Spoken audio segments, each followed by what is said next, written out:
بسم الله الرحمن الرحيم. السلام عليكم. الشقة ديت في اسكندرية، العجمي، الهانوفيل، الحي الراقي، شارع جهاد المصري. مدخل واسانسير، 3 غرف، 3 عدادات، ناصية كلها تهوية. هفرجكوا الشقة دلوقتي. بينك وبين شارع الهانوفيل الرئيسي حاجات بسيطة جدا، حوالي 4 عماير. وهفرجك الشارع. تعالى بسم الله.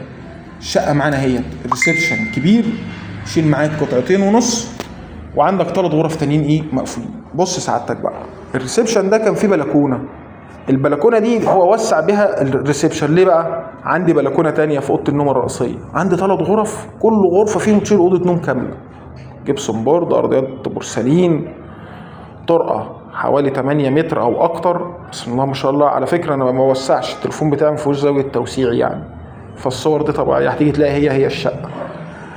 عندنا المطبخ بتاعي شايل معايا كافة الأجهزة الكهربائية. المطبخ بتاعي واسع وفيه مساحة، يعني المساحة أكبر من الفيديو اللي أنا بصور فيه كمان دلوقتي.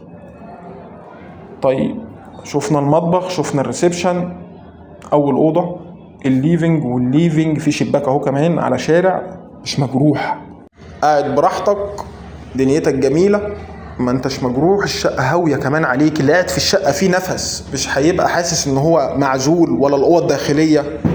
شقة تستاهل فلوسها. السعر هتلاقيه مكتوب عندك دلوقتي على الشاشة. طيب دي تاني أوضة، ده تشيل معاها أوضة نوم. طبعا تشيل معاك أوضة نوم. مساحات شقة، مساحات 120 متر صافي، ناصية. تعالى بقى نتفرج على الحمام، عشان فيه نقطة. الموجود ده ما كانش فيه سخن، هو عدل في السباكة، عملها من ورا عشان يعمل السخان هنا.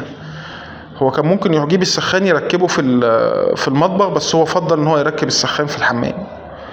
طيب الأوضة التالتة كبيرة، شايلة فعلا معايا أوضة نوم كبيرة واسعة برحة كده. عندنا بعد كده البلكونة هنتفرج عليها. طبعا الفيديو هنا انا بطأت شوية.